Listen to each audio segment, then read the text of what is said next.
Welcome to our webinar, um, Infection Control Strategies in the Era of Pandemics. Our dear friend and colleague, Robert Miller, is going to do the honors of this. The idea is to keep this as dynamic as we can, almost as a live presentation. So feel free to post your questions through the chat panel, and we'll have Robert pause and answer the questions. And when it's Ivan's turn, Ivan Science, who is the actual creator of this technology, you can also ask him all the questions that you want. And so I really don't have much more to say. And Robert, take command. Welcome. All right, thank you, Victor, and thank you, Ivan, for this brand new webinar series on some of the most important issues of our current times. I want to just share a story with you before I begin my presentation. When I was a young clinician, when I first came down to Florida a couple of decades ago, I was working in an office, very high-level practice. The clinician who owned the practice had Fortune 500 CEOs as patients. It was really amazing. And one day he came to me. He knew I wanted to be involved in organized dentistry and the politics of the state, the Florida Dental Association. So he said to me, Rob, I've been on the House of Delegates now for the past 15 years, and I've been a member of this committee called the Council on Communications. He said, I know that you want to rise up the ladder of organized dentistry, and I think it would be a good entry-level position for you to go in and take on this new responsibility. You get to meet all the clinicians up in organized dentistry, and it would be a way for you to really get your feet wet. So I said, sure, I'll be happy to do it.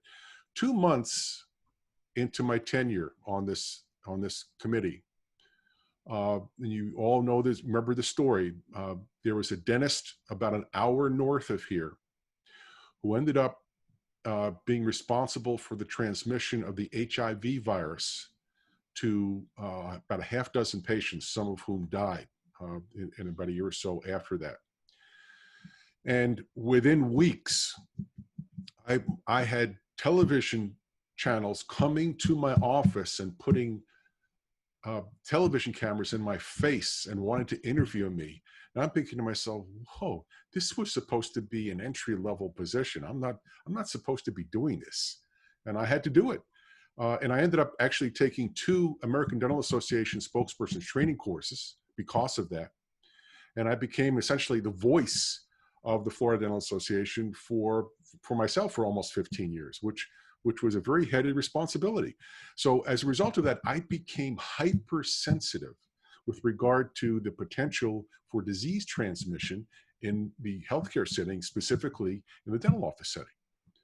And I've tried to be proactive about everything that I do in my practice. I'm trying to incorporate as much as I can and to assure the patients that, at least when they come to my practice, we're going to be able to safely deliver therapy to our patients without regard to, without any concern about contracting any kind of disease or condition from our setting. And if we go now to, never mind the last few decades, just the past few years, the portion of this slide did not come out, but we look at the earlier, for about 10 years ago, the Zika virus, the earlier coronaviruses, seasonal influenza, and all of these came and they went, and they had a direct effect, but people didn't get crazy about this. Even with regard to the flu virus, seasonal flu, at least we have vaccines for that. And the CDC and other great organizations that are responsible for determining what the next potential epidemic or pandemic would be, go ahead and they start to develop vaccines for this. But right now, with SARS, COVID-2, and COVID-19 interchangeable, we don't have a vaccine for this. And because of the potential for transmission in our setting, here's one of the problems that we have. We're not really sure, if we listen to the pundits out there, and we're not really sure, is it surface contamination? Is it a contact contamination where a patient comes in and we touch the patient and saliva and blood get on our work surfaces? And then if we're not quite careful enough to clean those off, the potential for the next patient to touch those work surfaces and then be the vector of transmission back to a patient? Or is it airborne? And now the big thing now is you better wear your mask because it's airborne. Well, it's probably both. And that's the problem. If it's both, then we are in almost the eye of the storm, because we are probably the most sensitive to the potential transmission routes. And they can be first patient to doctor and staff. Every year, up until just a few years ago, every year, at the same time every year, November, December, I'd get a cold, or every few years I'd get the flu. And that's because all of these patients are coming down from different parts of the country, even internationally. They're coming down to Florida, and the first thing they do is they come and they want to get their teeth checked or have some work done, and they infect us. But what about the other way around? What about the potential for doctor and staff? Maybe we're asymptomatic. We end up transmitting that to a patient. How about patient to patient? One of the areas in our office that we never really discuss at all is the reception area. Is it possible that a patient with COVID-19 can come in and touch our reception room furniture, or breathe in and out any respiratory droplets, and then leave something where the next patient comes in and potentially gets infected? How about equipment to patient? How do we know that our decontamination protocols are good enough to prevent that virus from being transferred from potential equipment? Our delivery systems, our x-ray heads, ancillary equipment that we have, lasers, handpieces, consoles. Are we doing enough to make sure that that is not a vector for transmission? Equipment to doctor and staff. A patient comes in, breathes in and out. Maybe they touch their face and they touch the arms of the chair and the cuspidor. How do we know that we're not going to get the vector of transmission from the patient and from the equipment to the doctor and the staff? And then, of course, the final problem is the latent bioburden that ends up being within the office setting, that has the potential for infection, transmission for weeks, sometimes even months after treatment. Some of the hardiest viruses we know are hepatitis. It's been shown that hepatitis can lay latent on a work surface for up to 6 months after that virus comes in contact with our work surfaces. So we start to get concerned, because at least there's no real record past the HIV scare that we had a couple of decades ago. There's been no real recorded instance of disease transmission within the dental office of any import, of any substance, until potentially now. And what are the areas of potential contamination or transmission in the dental office? Well, within the doctor's operatory, it's your countertops, your chair, your x-ray head. Within the hygiene operatory, anything that the patient comes in contact with, and especially so in the hygiene operatory, because more aerosols are produced by ultrasonic instrumentation than anything else that we do. The potential for dental equipment and instruments, the sterile prep area. How many of us really think about that? All of the contaminated instruments and materials go to our sterile prep area. How good are we at decontaminating that? Not just at the end of the day, but in between patients, so that we're not contaminating even the bags after they come out of the sterile prep area. About the reception area, no one even thinks about this. Worse than that, how about things like patient restrooms? Everybody goes to the restroom before and after a procedure. And this was an eye-opener for me. my reception room front office countertop. And in a moment, I'm going to share with you some of the actual readings that we got with our something called a luminometer. And my reception countertop was one of the most contaminated places in the entire office. I was shocked by that. How many of you not only decontaminate your reception area desk at the end of the day, much less how many of you do it between patients? That number is 0. And when you look at those numbers and you see the potential for cross-contamination, it is an eye-opener. Then, of course, last, it's the aerosol and the ambient air. So all of these things are potential areas, and we only really focus on where we work, the doctor's operatory and the hygiene operatory. And the rest is left up to the ether. Well, we can't do that anymore. We've got to be cognizant of all the potential routes of transmission. And if we start to look now, because everybody's looking for a way to cut down on the potential for a vector of transmission. So now we're looking at equipment. What is the ancillary equipment to lower the bioburden? We talk about both the ambient air and we talk about the work surfaces. Well, traditionally, what do we have? We have contact antimicrobials.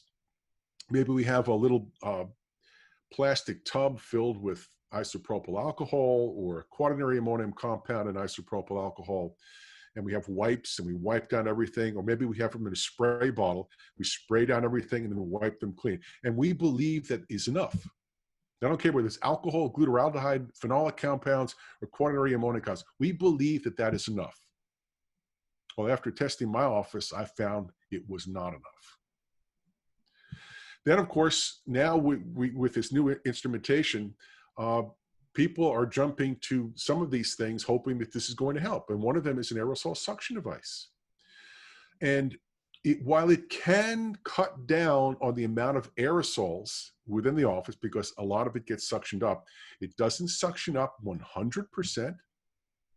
And 2, where does the air go? If the air goes back into that unit and it comes through a filter, those filters, even if it's a HEPA filter, will not filter out viruses. So whatever viruses are in the aerosol, it comes right back out of the machine. So now we've started to look at some other things. And that is, one of them is a HEPA filter. The HEPA filters can either be inline in your main central air conditioning unit, or they can be portable units.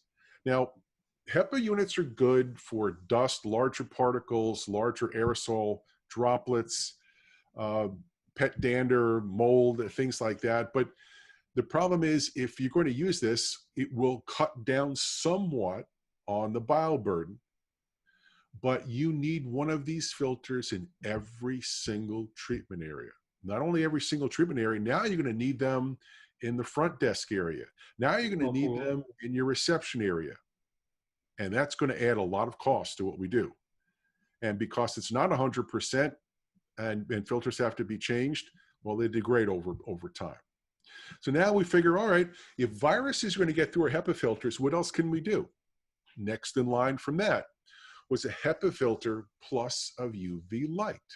Now you can do this again, in line in your air conditioning unit.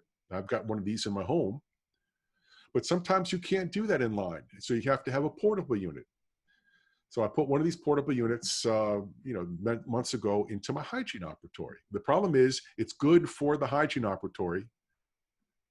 Number one, it doesn't clean 100% of the air. Some of the air is going to go out into the main office.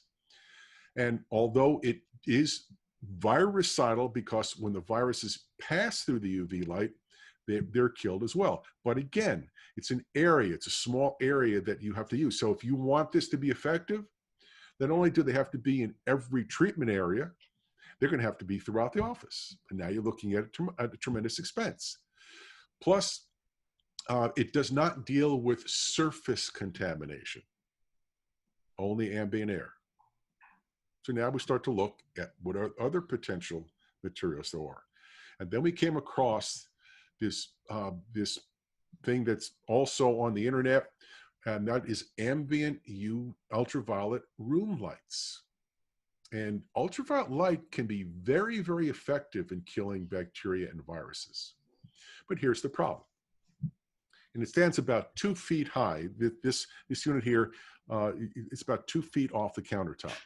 Now, it has to be high up, it has to be in the center of the room, and it has to spread that ultraviolet light throughout everything. The problem is, if anything's in shadow, that ultraviolet light will not work. It has to be direct light to the surface. It'll kill viruses in the air, it'll kill viruses in the surface. Another problem with this is that it'll take at least a half hour to decontaminate that room. Now, are you going to do a 20-minute composite restoration and then have to put one of these lights in your room for a half hour and not be able to see a patient for a half hour?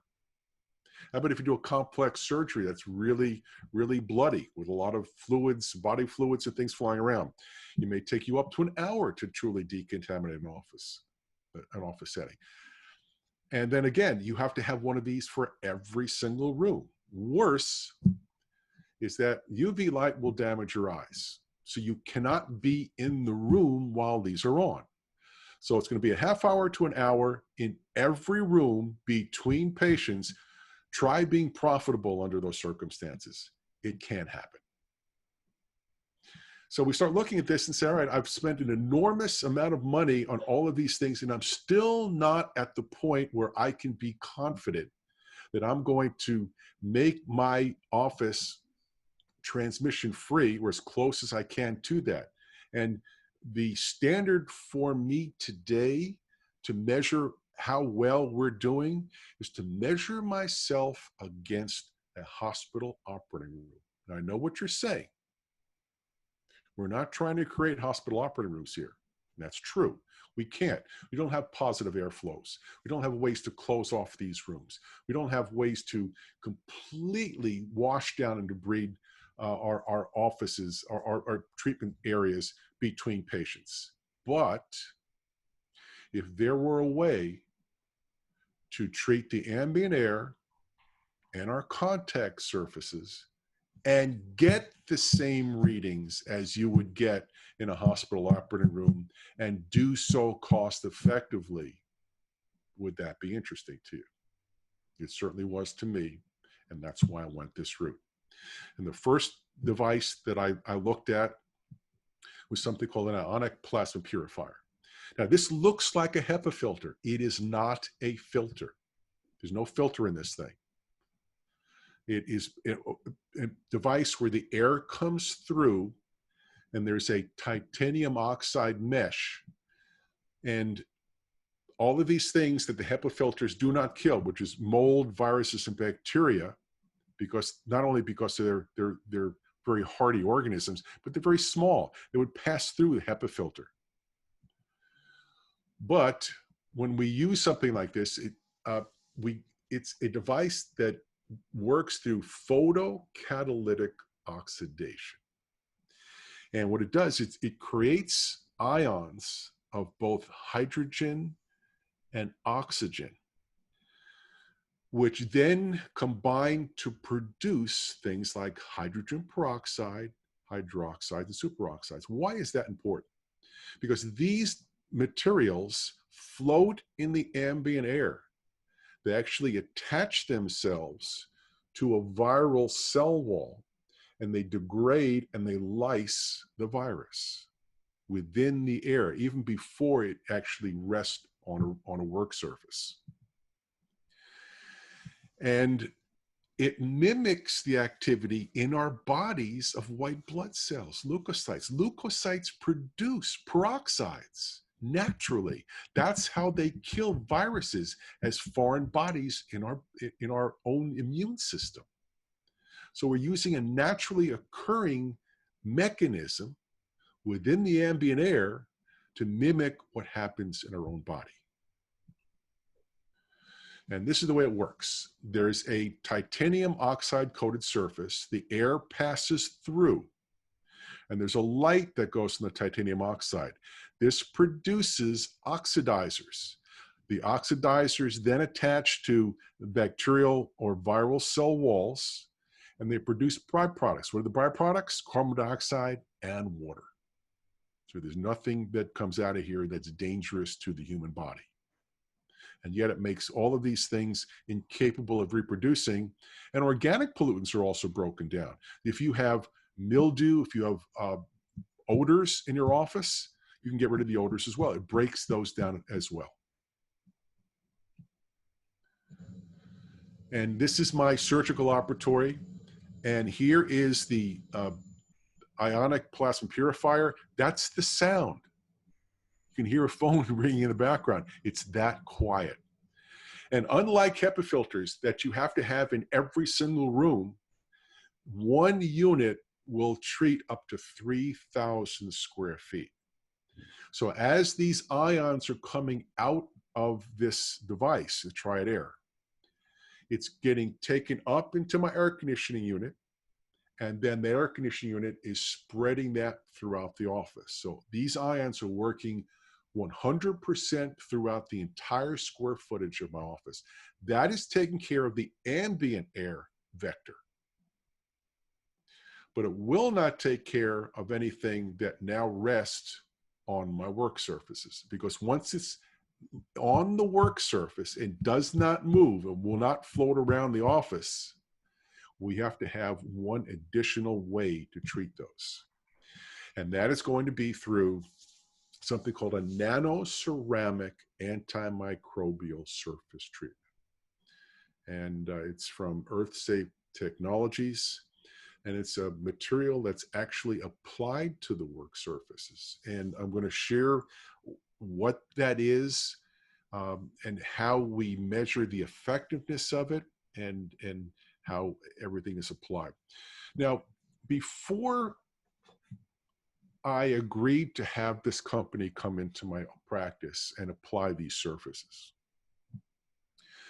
I said, how do I know that my technique of decontamination is not adequate? Because I think we do a pretty good job. We spray down all the work surfaces. We have an up-to-date antimicrobial, which is a combination of quaternary ammonium compound and isopropyl alcohol. We're very, very fastidious about the way we clean our practices. But I want to know how effective we really are. And the way we do that, and the way you do that in any setting, whether it's a hospital setting, food preparation area, schools, any place where people congregate, we use this device called a luminometer. It's called an ATP luminometer, ATP standing for adenosine triphosphate. So ATP is ubiquitous. It's present in all living things. And that's the means by which energy is transferred within a cell. Whether it's a bacteria, a virus, I don't care what it is, everything has ATP.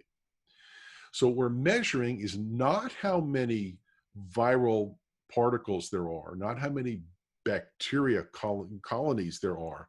We're measuring how much ATP in the bioburden is there. And we do so by taking this little device, little swab, and we clean off an area about 4 by 4 inches. And then we have a reagent up here that we break, and it mixes with the swab, which then becomes luminescent. That swab is placed in the luminometer. And then when the machine is turned on, it measures the amount of luminescence. The higher the ATP count, the brighter the luminescence. And that's where we get our readings from. And then in my practice, as we would in any dental practice, we would test the following areas. My operatory countertops, that's where I work. I want to know how effective I am in reducing or eliminating that potential vector of transmission. The hygiene countertop, next most contaminated. The reception area countertop, I wanted to know if when my patients go outside and they are making their appointments or paying their fee, whatever it is, talking to my front desk people, Is there a potential vector there? After all, the patients are coming out of treatment.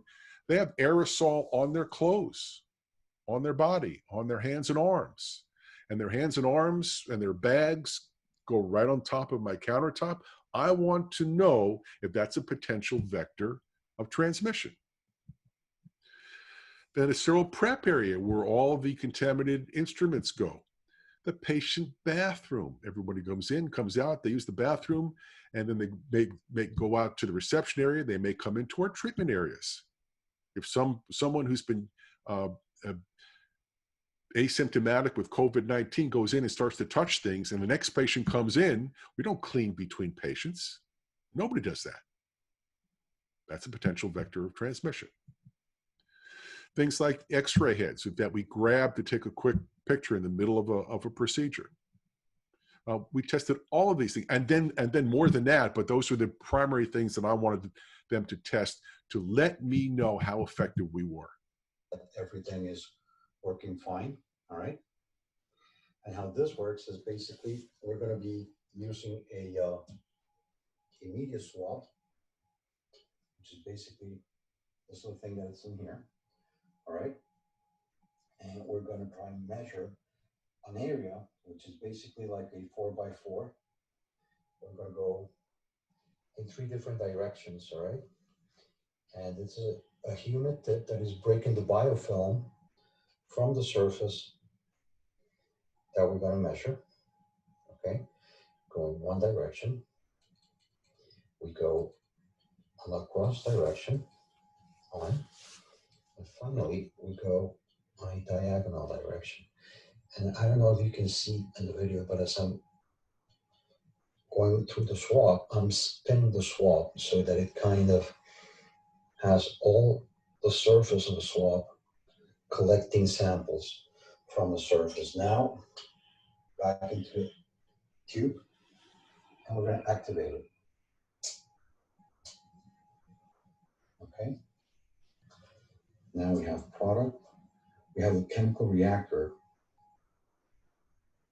going down. That's the one that's going to react with the adenosine triphosphate, or ATP. Okay. Now we put it inside the machine. Okay. Close the machine, and we're going to go and see the magic.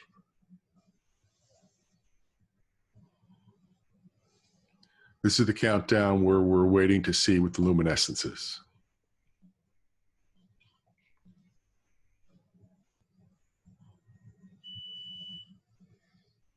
All right. So even though it's been cleaned, you got a 71, all right? Which is still a very high number for the use of the surface that you have. Recommended surfaces for a operating room in a hospital are in between 0 and 10. As you can tell from the equipment, there's an X mark right there on the screen, which calls our attention because it's above recommended level, right up there. Okay. All right. Now, what's interesting about that is that these are areas that are the first to get decontaminated with a spray. It's a quaternary ammonium compound combined with isopropyl alcohol. In fact, we even wet them down, and we leave the wet material on the surface and let it evaporate. So we're not even removing it prematurely. We're just letting it evaporate from a wet condition. And still, I was way above, almost 7 times what the surface for acceptable surface would be in a hospital operating room. And that was appalling to me. That was just bad enough for me. But we went and did the hygiene room. The hygiene room was amazing to me because while I had a 71 in my operatory, the hygiene operatory counter was a 28, which was much better than I had. And I was trying to determine why it would be different because we use the same materials. And what I determined was, number one, we're constantly scrubbing our countertops because I'm touching them with blood-borne materials and things. So we're probably abrading the surface. And the more you clean them and the more you abrade them, the more rough they become. you cut down on the surface tension, and now bioburden gets trapped in the roughness of your surface. Even though you float things on top, you're not removing the deeper layer within the roughness of your countertop. The hygiene room, they don't have that kind of contamination, and therefore her surfaces are probably more pristine than mine through the years. But you're just taking the two operatories. Then we went outside the operatories, and I want to show you this one thing first. And this here, I'm going to compare it to a hospital operating room surface. And if I do that, and if I layer the readings on here for acceptability, if I were the CEO of a hospital and it came time for my accreditation after 5 years, the first thing that happens is they have inspectors come in and they do luminometer testing in all the work areas.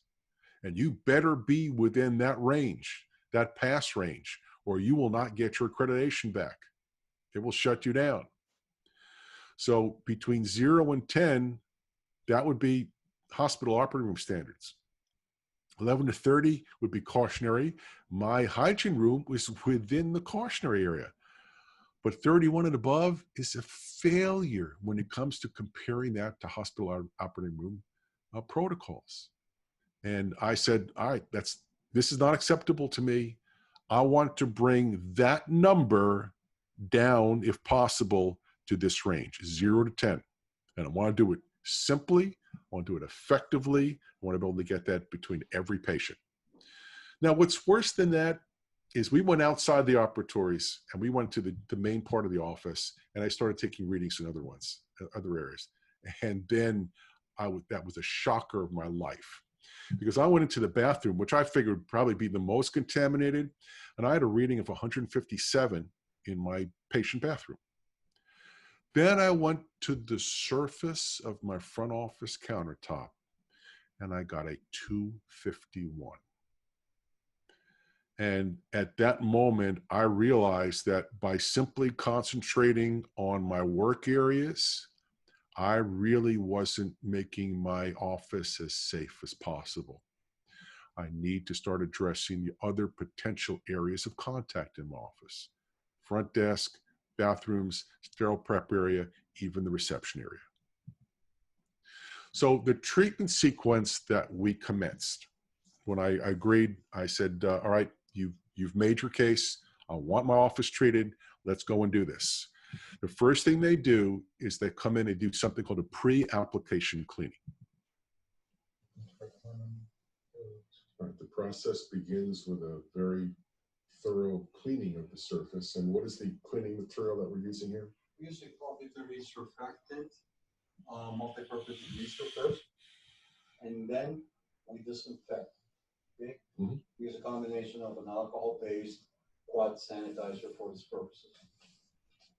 So basically, we're making sure that everything is super clean for proper adhesion of the nanocoating, but also want to eliminate as much possible microorganisms on all surfaces. Sure.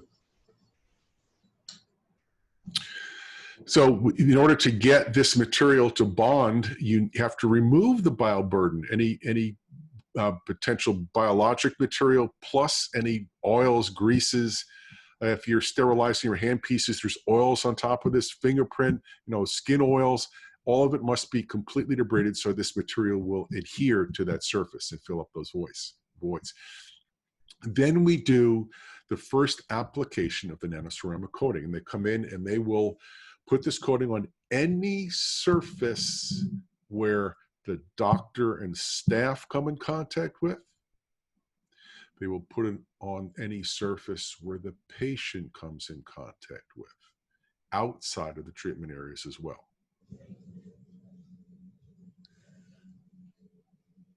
So this is the actual NanoCeramic material being applied.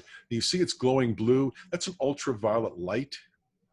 And it's got it's got a material in the solution that lets it glow blue under ultraviolet light. And this allows the technician, when they're applying this, to see if they're applying it homogeneously on the surface. We don't want any streaks. We want it to be of the same color throughout. You want it to maintain a faint blue color and not have any streaks, so that we know it's going down within the rough peaks and valleys of that surface.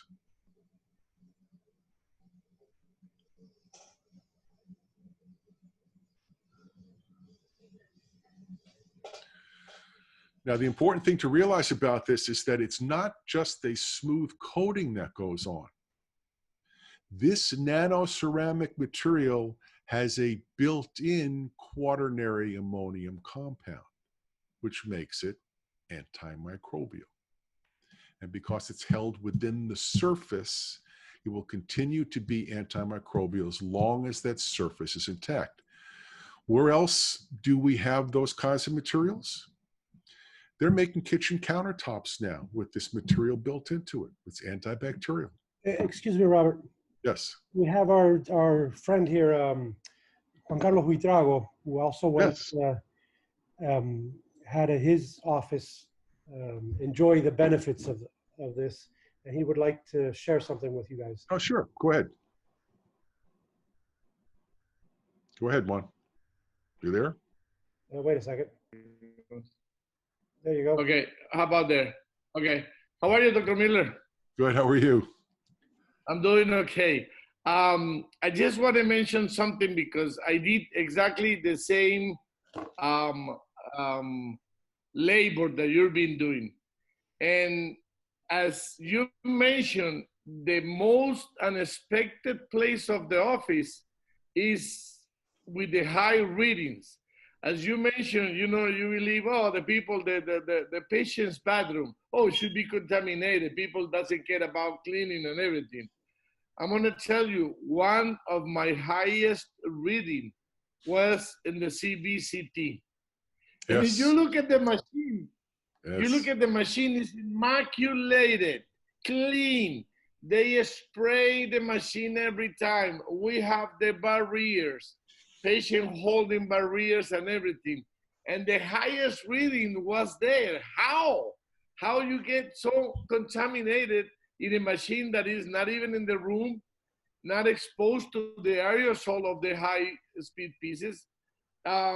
We're not doing surgical procedures inside of the machine. We don't deliver things, blood on the machine. And you know, the bite device has a barrier, has a plastic, and it was a higher number. So Yes. when people come to do what we did in the office, they cannot say, oh, no, I want to do only the head of the x-rays or this counter that is the one that we most use. No, and there is an explain how the CBCT is one of the highest places. Well, thank you for sharing that with us, Juan. And that's the point I'm trying to make here. Your paradigm is only as good as your weakest link. And you can make all of these surfaces hospital grade. If you miss one of them that's highly contaminated, that's a potential vector of transmission. So thank you for adding that for us. Thank you. Yeah, I'm sorry for the interruption, but it's unbelievable. Yes, it is. It is. So you can see from this video now how homogeneous this is, and we allow that to dry, and it becomes a hard surface.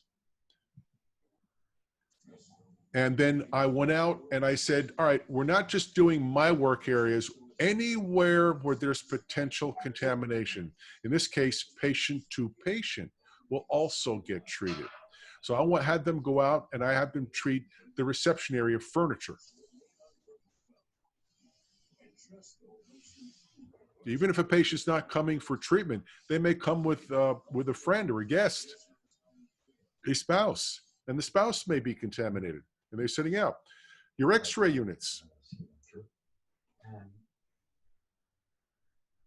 The streaks is just a marker. The actual nano sometimes is so thin that the marker is so thin it doesn't react. We cannot see it. It reacts, but it's so thin that we cannot see it. But it gives us Very good idea. What we're covering and what we're missing.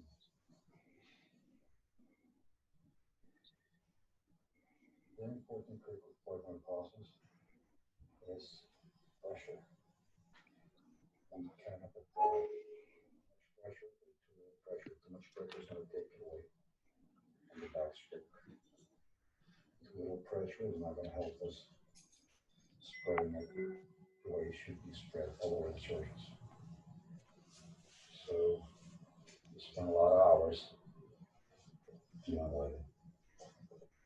Now, when he said spending a lot of hours, the first day where the company came in and applied this, we spent 7 hours.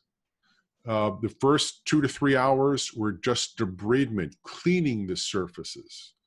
And then the other hours in the afternoon were spent applying this to virtually every area where the staff, the doctor, the staff, or the patients would touch. Now, this is a slide that represents untreated versus treated. Now you can see how rough some of these surfaces are. And the more you clean them, the more you abrade them, the more rough they become. And that's where the bacteria and the bioburden hides, in these little interstices here. When this nanoceramic material is placed, it seals them up and it makes them glossy, it makes them smooth. Here is a picture of an untreated, contaminated cabinet. You can see the bioburden here. You see how dull the surfaces look. After everything is cleaned, this is not my office, by the way. Everything is cleaned. Look at the shine on these surfaces. It's not the metal or the surface of the cabinet, it's the nanoceramic coating that's here that's causing this to shine. And then what we did was I decided to do a surface tension test. Now, surface tension is, you can see how I'm brushing this across a non-treated surface and how the water just gets embedded right into the surface. It has no coating on it. So the surface tension is the tendency of liquids to shrink into the minimum surface area possible. And now we're going to do the same thing on one of my treated surfaces. Here's the treated surface. I'm going to drop this. Look how that water droplet beads up. It's nice and round. Look how high it is because it's being repelled. It's hydrophobic. And as I push it, what happens? It just travels along. It doesn't break down and get absorbed into the surface. It's a hydrophobic surface. It sheds fluids. And when it sheds fluids, whether it's saline or whether it's blood, this next video is saline combined with blood after a surgery. You can see how it beads up, just like the surface of a car when you wax it. And that means that that bioburden, that blood, and whatever potential contaminants are here are not going to get into the rough surface of this formica. So now I know just visually that this material is going to be effective. It's hydrophobic. It seals it, makes it smooth, so it's easily cleansable. And it has a built-in quaternary ammonium compound, which makes it microbiocidal. It's bactericidal and virucidal. Then we do the second application of a nanoceramic coating 1 to 2 days after the initial application.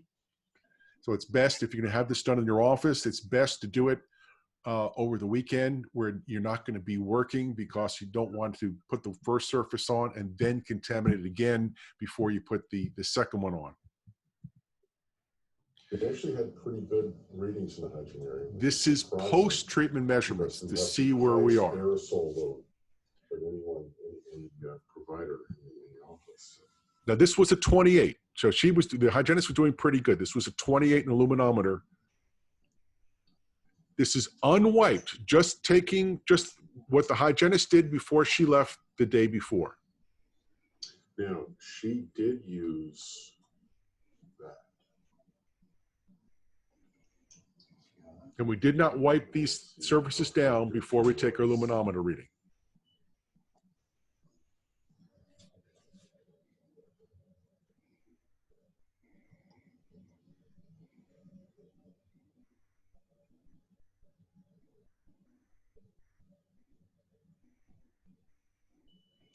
Yes. I am within the hospital grade Now we're going to wipe. setting. We do a dry wipe. We're doing the dry wipe with the paper towel.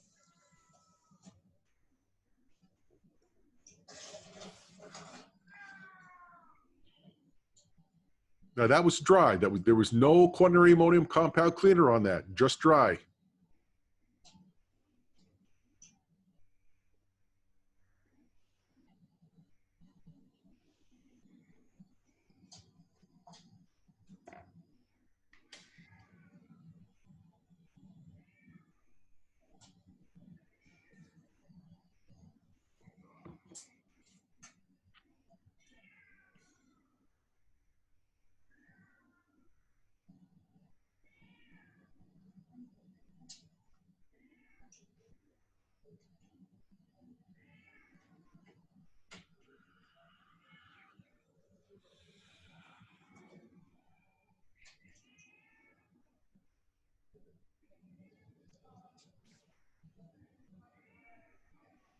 And everybody's waiting for this final rating. This is amazing. A 1. One down. So here we are, with not only within the parameters for a sterile operating room, we're at the low end of that, as close to 0 as you're going to get. That was an amazing finding for me. And if anything proved the efficacy of this treatment, it was this reading right here. And we did this around the office. And we went around, I did my operatory countertops, did the hygiene countertops, did the reception area, and did the bathrooms. Now, you'll note here that the reception countertop was a 251 before we applied this. It's now down to a 93. And you say, well, that's not that great. I said, well, you're right, except that we don't spray down our reception area countertops. So without cleaning them at all, we went from a 251 to 93. Then we used a dry wipe. We were down to 31. Then we used the wet wipe. We were down to 16. Same thing with the bathroom. 104 without wiping anything, 16 dry wipe, 6 with a wet wipe in my patient bathroom within hospital operating room standards. 17 for my operatory unwiped. Why 17? I kind of scratched my head. Then I realized what it was. That's where I have my Ionic Plasma Purifier. So any aerosol that's in the air first falls onto my countertop in my operatory where the unit is. So the next day, before we had a chance to clean everything, it was at a 17. Then we did dry wipe, 8, wet wipe, 6, hospital operating room standards. Hospital operating room standards. Now I am satisfied. I know that I'm doing the best I can for my patients. So if we want to talk about the treatment specifications for this, the SOS 300D disinfectant solution is what we call a broad spectrum disinfectant, and it kills all kinds of microbes. In fact, it's been tested against 140 different organisms, including inhibiting the growth of mold and mildew. I know there's a lot of clinicians out there who are sensitive to mold and mildew, and some quite severely, actually. They can get quite sick, quite ill, if the mold count is too high in those areas, even sensitive to some odors.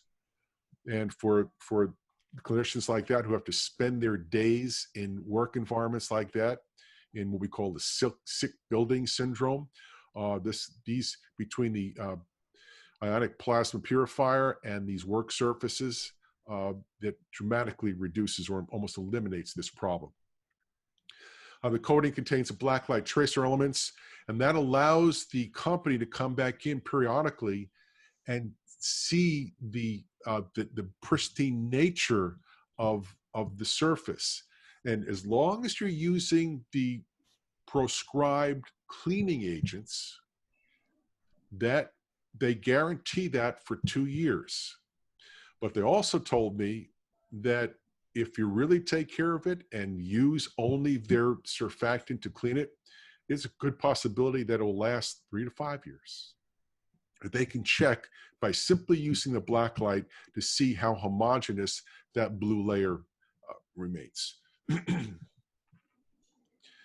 They don't contain any phosphorus, phosphate and acid free.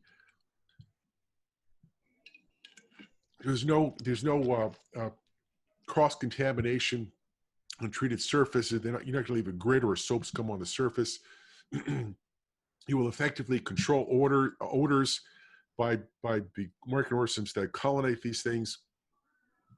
And they're good for any kind of surface. I mean, you want to have a company come in and do your home, other work areas, hospitals, schools, institutions, places where they handle food. I think this will be equally important in those kinds of areas. And for those of you who are really techies, I'll give you the final tech specs for this thing. It's a high performance single component air cure material, and it forms a hydrophobic product because it forms a covalent bond to the substrate, to your work surface. So the beautiful bond, just like, you know, paint or some other varnish or something would do. The surface material becomes inert when cured. It will not contaminate your surrounding environment. You don't have to worry about it being unsafe as far as the residue that's there.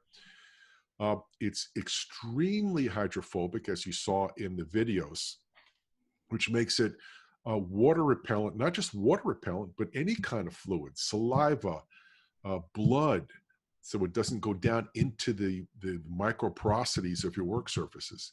It's odor free once it's cured. It has almost like this oily rubbed look. It has great UV resistance, chemical resistance.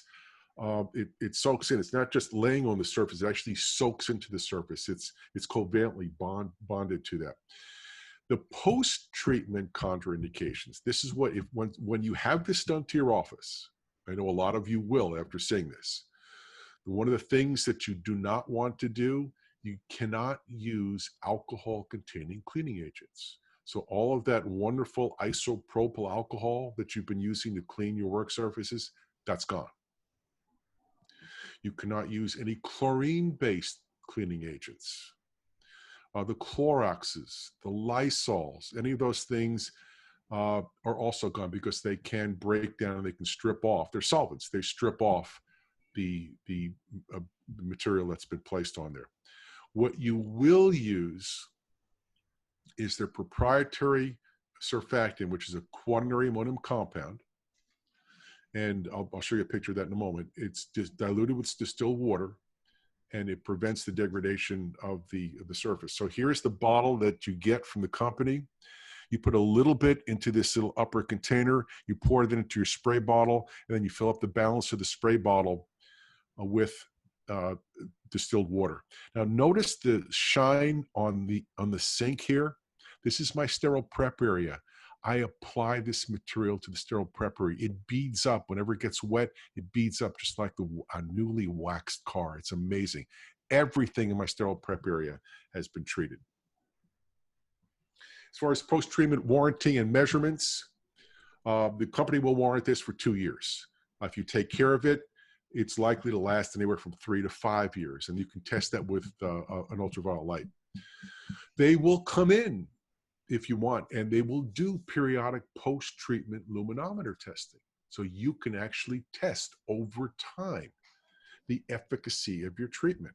If you find the treatment starting to go up even after doing this, and they test and find out that some of that coating has worn off after a couple of years, they can just come back in and reapply it. Very cost effective. And of course, the Earth-Safe mission statement. This is a patent pending surface with antimicrobial agents. And then they supply you with a daily cleaner. that will convert the treated surfaces to an hospital operating room or intensive care unit cleanliness standard, as we showed you using an ATP luminometer. They can test the efficacy by verification on site by coming in with the luminometer. The active ingredients are registered with the EPA, so they're safe, and they're listed for use against SARS-CoV-2 or COVID-19. It's also been certified by FDA to be compliant for food contact and use in food processing industry. So it's safe throughout many, many different settings. If you are committed, like I am, to providing the safest possible environment for the delivery of healthcare services, in fact, what we do in our practice is dental procedures, then I think this is going to become the new standard for treatment of our work surfaces in our office environments. I feel very strongly about it. That's why I decided very early to tie myself to this material, to this paradigm. And I am now going to turn this over to Victor and Ivan for some parting comments about each of the technologies. Go ahead, guys. Hello, everybody. Let me get Ivan back on board. Hey, Ivan. Okay, anybody have any questions? I mean, well, first of all, Robert, thank you. I think that was very, very detailed, very, very explanatory. And I truly believe this is basically a launch pad for a completely new focus on how to disinfect and keep people safe, not just for COVID-19, but for whatever COVID we might get in the future or other name it might have. So thank you once again for your help and your volunteer work. It's been my pleasure. In this project. Ivan, is there anything you'd like to share with the audience since, hey, you're the man, you're the guy who created this? Well, first of all, I want to thank you, Victor, for setting this up for all of us. Dr. Miller, thank you very much for creating this presentation and the interest you've shown on all our products and links. Thank you to Dr. Buitrago as well for his comments, for his participation, for allowing us as well to go into his dental practice and help him out again with this new product that we're coming to offer to market. A couple of things that I wanted to mention. I appreciate you calling me inventor of this. Actually, inventor of this is my partner, David Langley. He's not available today, but he is the one who came up with the idea how to incorporate the active disinfectant products into the nano coating. He and his partner Chris, along with ourselves, developed the whole thing. It's been couple years working on this, adjusting different procedures to be able to come up with something that is actually good enough to bring to the market as this product is. As both Dr. Miller and Dr. Buitrago have come to realize, because of the current situation that we are all living, there's a very big difference in between cleaning, sanitizing, and disinfecting. It is extremely easy to clean a surface. Everybody knows it, everybody's trying, everybody thinks they're doing their best. CDC has come with a lot of recommendations on how to try to disinfect those surfaces, but unfortunately, we found out with the use of a luminometer that is not as easy as it's said. Even some of the testing that we've performed has shown us that the proper use of the disinfectants don't necessarily bring us down to those ideal levels of cleaning and disinfection that we want to attain in environments like the ones in a dental practice. It's very complicated to drop below 15, 14, or a 12 on the ATP readings. So for us to be able to come with this technology, with this system, and consistently deliver surfaces that are on par with operating rooms or ICUs is something that is really, really, really innovative. And as you've seen it, we've been able to perform some of his, or to achieve some of his levels of cleanliness with just a dry wipe of some of the surfaces. Uh, Basically, our surfaces are, even though they are self-disinfectant, basically what they do is they keep bioburden from penetrating, as Dr. Miller very well explained it, into your surfaces per se. And with the daily cleanup, you can very easily remove any contamination from the surface, let alone the surfaces might be able to achieve these numbers by themselves, but it's not practical to isolate surfaces for 5, 6, or 7 days because depending on the load that is put on them, they will take them probably this amount of time. Usually we figure like 72 hours, we start to see measurements below the threshold, the 10 RLUs that we're looking for with the luminometer. So that is very Um, important to notice. Ivan, um, Dr. Travis Graham is asking about the cost of this surface treatment. I mean, there's two components here. The air purifier that usually one for your office should be enough. That's $895. Any HEPA filter costs about 2,000, and it's one per room. So this is very cost effective. With one unit, you cover up to 3,000 square feet. But I'd like you to briefly explain how the surface treatment is quoted, or what the cost of it is. Well, it all depends on what the doctor wants to do. We have established a cost per surface, all right? Basically, we have identified the critical areas inside a dental office, like your x-ray machines, your CBCT, your bathroom surfaces, your doors, handles, your countertops, um, your headlights, you know, your chair lights, your hygiene areas.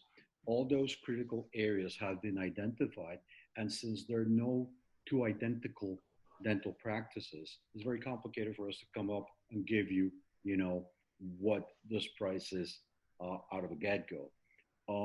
You could be looking, depending on how much and how many different areas you want to cover, into a couple $1,000s or perhaps even more. But the one thing you need to understand is when you implement this technology, first of all, not only are you getting extreme results that you were not getting before, but you're going to start saving quite an important amount of money on the type of cleaners that you're using. All right. You're not going to be using for surface cleaning any more alcohol wipes, even though you might use those products within the practice when it comes to drawing blood from a patient or wipe cleaning some of your instruments. You might still have those things in there, but your consumption of those materials is going to drop dramatically. The solution that we're leaving behind, the 300D, is not something that you need to use the way it's established in the label. Our 300D by itself is a disinfectant, and you wanted to disinfect surfaces, again, believe me, it's very complicated just to do it even with our own disinfectant. You would necessarily need quite a very important amount of product and time. But now with our system, you just soak your or damp your cleaning paper and you wipe your surfaces clean. So your consumption of surface cleaners is going to drop. If you properly maintain your surfaces, as we've mentioned before, we had an expected life that goes beyond 3 years, even though we just warranty it for 2 years, because sometimes, you know, things happen. You are still working with alcohol on the surfaces, and if you let that spill and don't take care of that properly, that's going to damage the surface. So we believe that a 2-year warranty is a very good amount of time to warranty the product. But yet, if you compensate your dropping costs of surface cleaning products towards the investment you're going to do in actually obtaining this type of disinfection levels on your surfaces, it's something that compensates for it. But again, it's a per case situation. We have to go in and evaluate exactly what we need to do, because this is not a simple process. Yeah. Oh, Can I make a small comment? Of course. Before I leave, I just want to thanks Excuse me, Juan. Victor. Juan, 1 second. For those who don't know Dr. Buitrago, he is he's, because there's people from different parts of the country here on the chat, on the webinar. Dr. Buitrago runs an institute, a training institute here in Miami, and is an incredible instructor for implants, PRF, and different techniques that he is very good. And he is quite a scientist himself. Thank you very much, Victor. I want to thank Victor and Dr. Miller for taking the time and the effort to put together some information that is critical for us. Everybody is talking out there in the streets, you know, the restaurants, the hotels, the people, the drivers, but nobody's talking about us. And you know what is the worst thing? It's supposed to be transmitted by saliva. Everybody has a face mask. Now everybody is having an idea how doctors like us, we spend the day behind a mask having, you know, extremely high temperatures in the office, especially for those who lives in Florida, not breathing normally and everything. I'm gonna tell you a brief description of what the people can expect, because I believe it's very important. And again, for those who doesn't know who I am Dr. Buitrago. I am the owner and former of the DTC Training Center of Miami. I'm mainly dedicated to bone grafting, implants, and the use of LPRF. I have the opportunity, the lucky time to share the podium with Dr. Miller in my center, and some more, we see each other in every single meeting and conference about LPRF and implants. I'm going to tell you this. It's very hard for Mr. Science explain to you guys the process of every single office, because every single office has a different design, every different layout. They use different, and the office is composed of different people, and not all of them are dedicated to the surgical procedures or composites or cosmetics. All I can tell you is this. If you hear every single news consists on hygiene, clean your hands, wash your hands, put your face mask, don't touch, get gloves.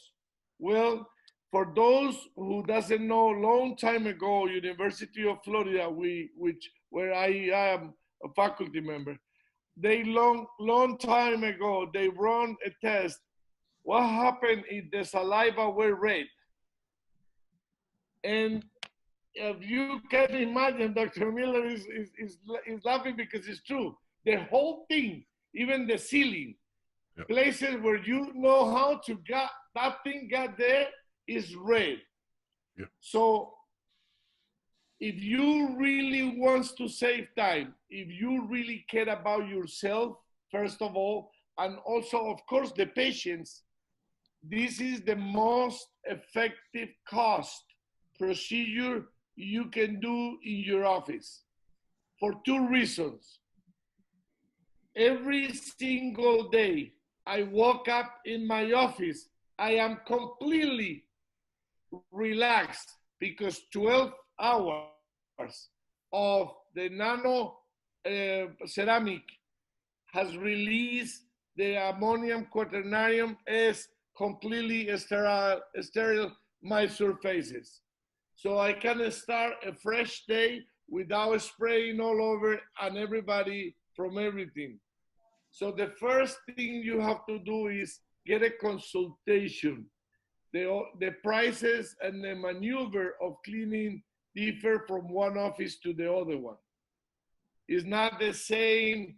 Probably in a small office with 3 operatories has more places where, you know, handles, counters, and they don't do much surgery, but varies depends in the one office to the other one.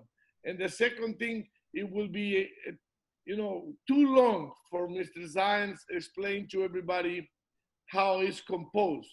And as a normal business, as a normal thing, you can do packages like I did with him, because I got 6 operatories, I got 2 surgical rooms, I do plasma more than 6 times a day. So my clinic is 2 surgical that I can spend. And you know, guess what? The highest number came up in my CVCT con BIM. And I thought it's super clean machine. It's a new machine. And by the way, the high suction side of the surgical room, the main surgical room, it was very low. It may be because the ladies put so much attention to that part, runs the line after every surgical procedure, but it varies from office to the office. The most important thing you have to do is let him pass by your office, make a study, make a survey of where are the highest number, and try to do a package, because I see it very complicated for him to explain in a webinar how much it's going to cost you and what is the normal procedure. What do you think, Dr. Miller? Yes, I agree with you completely. And the best way to do this is to have them come down, do a luminometer testing of your office, find out what your controls are, and then commit yourselves to creating the safest possible environment for your patients, but letting them know at the same time. I know that Ivan said that they were going to create some kind of certificate that they'll be able to give your office, where you'll be able to put this up, so when the patients come in, they will know that you've applied this material to your work surfaces for their protection. Let me tell you something else. For the office, I got a radio station program in the Keys. And because a lot of patients are really concerned about which measures are you taking. So when I explain to the patients, to begin with, my office has a NanoCeramic with ammonium quaternarium spray all over, means if I don't take care, the office will take care by themselves and sterilize. People feel much relief and say, oh, you do that? Yeah, it's expensive, but I did it because I take care of you and take care of my staff. So that's the first thing. People is going to be more comfortable, more secure. And the second thing is, if all we know about this virus, because everybody talks here and there, but nobody in reality knows exactly which one, like Dr. Miller was saying. No, we don't know. They are guessing. But how you can guess that just open the beaches in Florida, and next day we got 10,000. And you're not kissing everybody you're not in contact in the beach with the people. I believe people is more in contact in a discotheque or in a bar than the beach. And still they open the beaches 2 days and we increase the number in 10,000. So at the end, nobody knows how the transmission is more effective.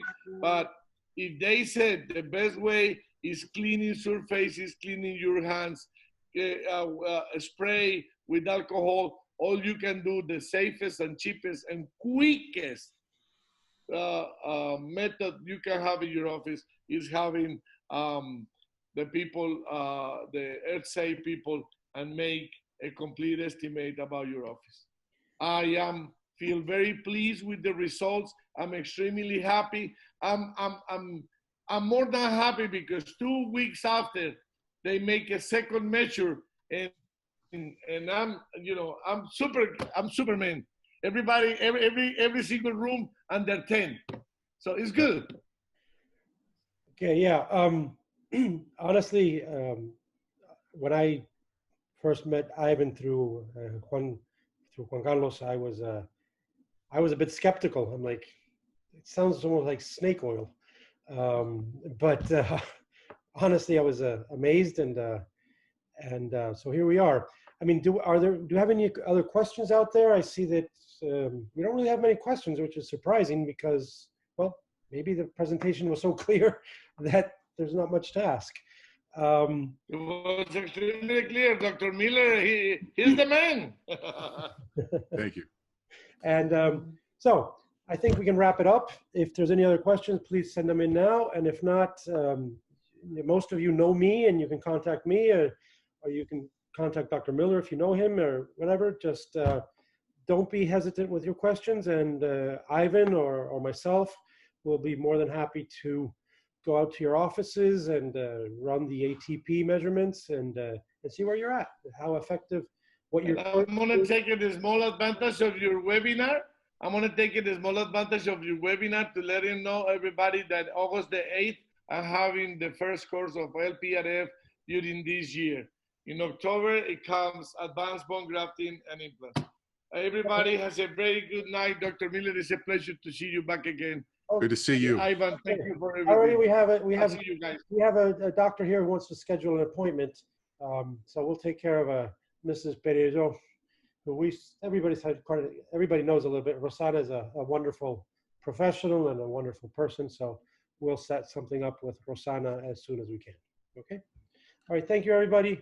I think we have All a right, wrap. guys. Have a good night. I have one Thank final. Thank you, Dr. Miller. Thank you, Victor, very much. Everybody interested, please contact Victor. However you found information to get to the webinar, please contact whoever shared it with you. We'll be more than glad to come and help you.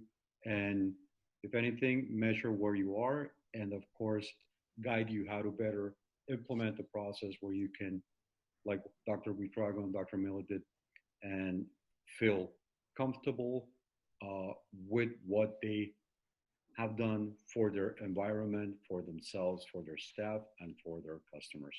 Thank you very much, everybody. Thank you and good night. Good night. Thank you. Thank you. Good night, everybody.